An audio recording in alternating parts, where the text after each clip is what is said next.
Yes, guys, how you doing? Welcome back to the Spurs Talk Show. End of the game. Fulham 3, Tottenham 0. Utterly embarrassing performance from Tottenham. I'm here with Danny SpursTalkShow on Twitter. How you doing, Danny? Hi, Sean. That's yeah. You want me to say something about that? Talk your mind, mate. Really? Yeah, say what you got to say. Well, I think everyone who's seen that game, it's just a shocking game. I thought the Wolves game was bad. Brighton game was bad, but at least the Brighton game we came back in the last, I don't know whatever it was, 15 minutes, but he was just sat in front of me there. Yeah. You know what happened there, but this is, I can't think who played a good game today. Very embarrassing. No one played a good game today. I'll say it right now. There's nobody that walks away from this performance with their head held high. If there's anybody, I'd say Vicario kept us in the game in the first half. I'd give him man of the match for the Spurs team, for sure. Well, it's not like much of a man of the match, but... No, not much, but I mean, he obviously matched up with one, but it could have been 7. It could have been a lot more goals. Could have been 7, right? I think there was 2 or 3 good saves from him in the first half.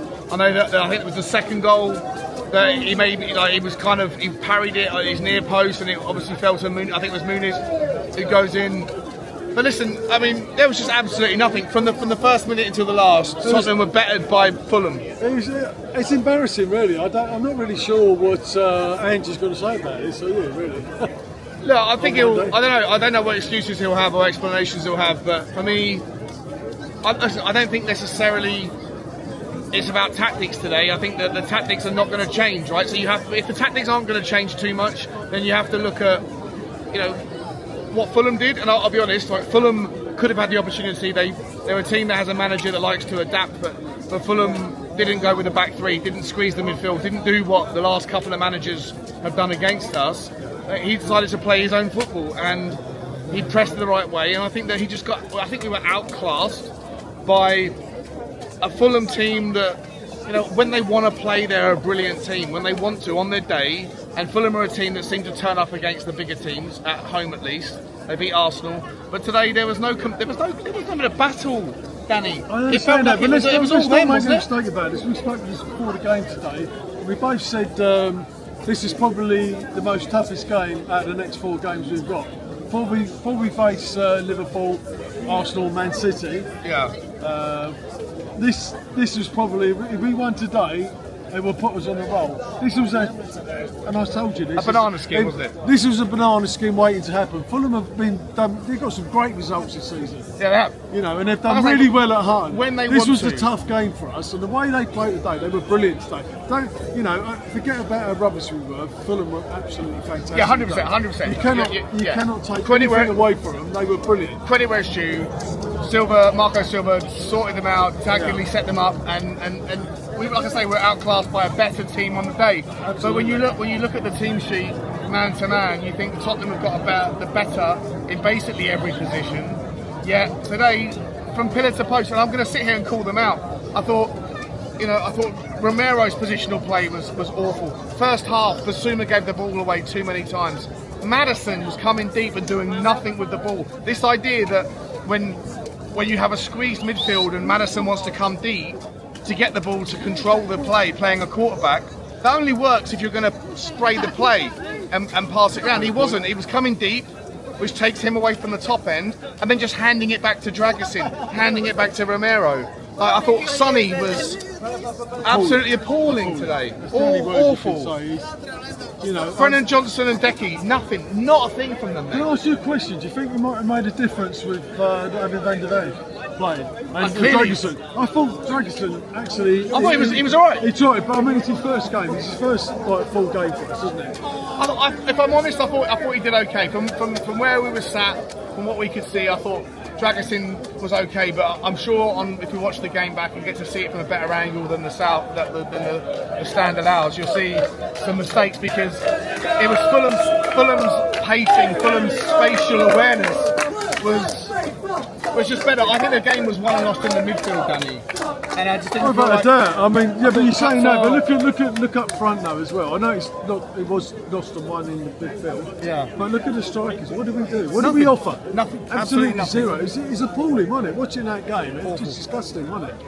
I honestly don't really know how to turn this into a positive outcome, because You know what? I feel like the best way to describe it was the guy who sat next to me on the right-hand side of me, and he said, "This is typical Tottenham, typical Spursy. If you want to describe Spursy in a week, this is it.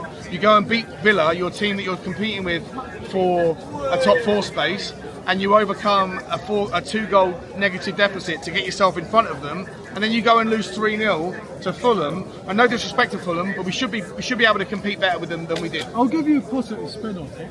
This is a wake-up call for us. Okay. This is a massive wake-up call for us. Look, we've got. I've said that to you before the game as well. We need at least another season and a half. But everyone's thinking like brilliant, and I was exactly the same. I'm going definitely going to finish 4th, possibly even 3rd, which was mental. Yeah. Right. This is a wake-up. How far we've still got to go to actually be there competing with the other teams. Right. We have a good game. We have a good game like last week, and smash Villa, blah blah blah blah, right? But we've got a long way to go. And Alan just said that. To be fair to him, he said that all along, hasn't he? No, I get that. But what I don't, I think the big difference, mate, between teams like us and teams that are the teams that are above us is consistency. Right, the teams that are above us, dare I say Arsenal, but certainly Liverpool and City, they can play badly and Unfortunately, win. And Arsenal. Unfortunately, and Arsenal. Much as we don't want to say it. They can play well and win, and the next week, even if they're not playing well, they can still find a way to get it done. Tottenham are in that transitional period. We're not there yet. We're not there yet. But I'm not sure what positives you can take away from the game. What did you see in the game specifically? I know we've got a long way to go. I'm happy to wait and see. I mean, I'm always willing to, keep my eye on the bigger picture, but there was nothing positive about today. Well, I've said to you, the only positive I've got from it is we've got a long way to go. Yeah. There was nothing. The way anybody played today was just appalling. The way they were just so disjointed. They just didn't seem to have any of the spirit that they had last week against Villa. Do you think we play better against the better teams? And again, well, no disrespect to Fulham, but yes, we absolutely do. But the thing is, we've got to play better against the teams that we have to find a way, right? Quite as good. That's what we've got to do. Our best performance this season. Look, they were always going to play well today. We knew that. We discussed that. Me and you spoke before the game. We knew they were going to play well today. We knew this was their hardest game. Right? They absolutely smashed us. Danny, this is a team with all. They're sitting in 11th. But we've got to play. They won today. They're still in 11th. They lost today. They're still in 11th. They drew today. They're still in 11th. They have nothing to play for. That we've got to play good against, because I'm pretty sure against Man City, Arsenal, and Liverpool, we'll actually rise to the occasion. This is what we've got to do. Is what they did to us. Why is it that Fulham are turning up today? Fulham have nothing to play for. With all due respect to them, I keep saying with all due respect because I know there's a lot of Fulham people that are walking past. That's why I keep saying it. I don't want anyone to give me any hassle. I'm not worried about that. There's a lot of Fulham fans walking past it. Who gives some monkeys? No, I know. But listen, Fulham don't have. They're not going to qualify for Europe. But they're not going to get relegated. So to me, you could forgive them for putting their feet up and thinking, it doesn't matter anymore. Tottenham have got a lot to play for. Yeah, there's only one team that played today. Only one team that played football. And Mooney's, his movement was spectacular. On the right-hand side, Iwobi, just an absolute... he absolutely demolished.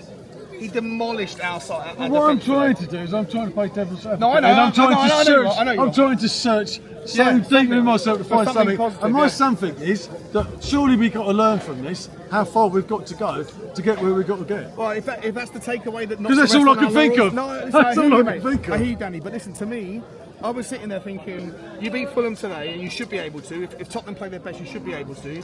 You got Luton, then you got Forest after the international break. And if you win both of those, then you got that tough run in. But Tottenham play their best football against the bigger teams, the better teams.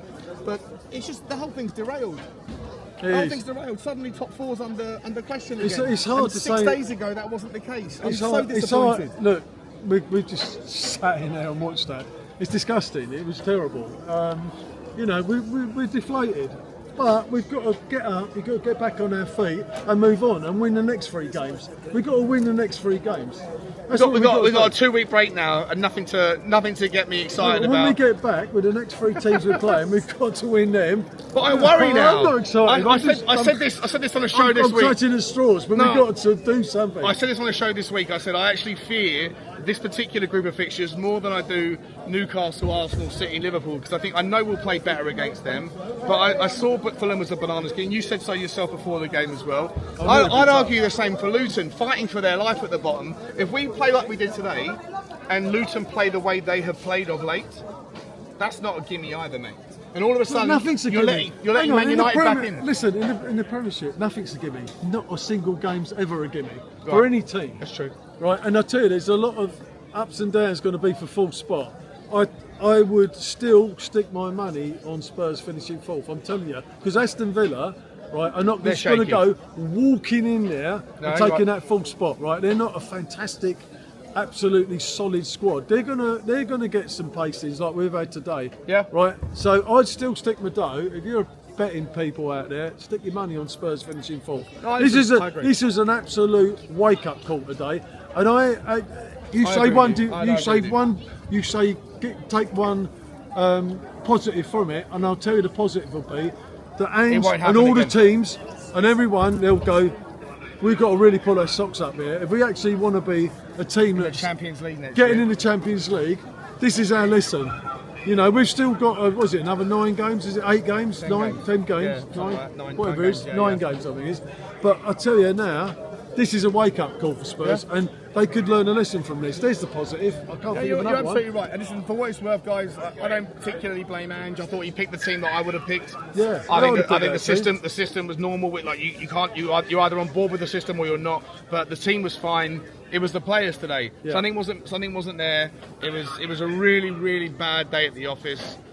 But look, Danny and I are going to get our way back to Clapham, grab a couple more beers and watch the second half of the rugby. So, but yeah, we're going to watch the rugby. So come on, England, don't let us down tonight against France. England, please. But the thing is, listen, I'll tell you now, we will learn from this and watch the next game. 100%. Come on, you Spurs. Come on, you Spurs. But credit to Fulham, they did the business today. That they outperformed us. We're off. Take care. Like, subscribe, and comment. And as always, come on, you Spurs. Come on, you Spurs.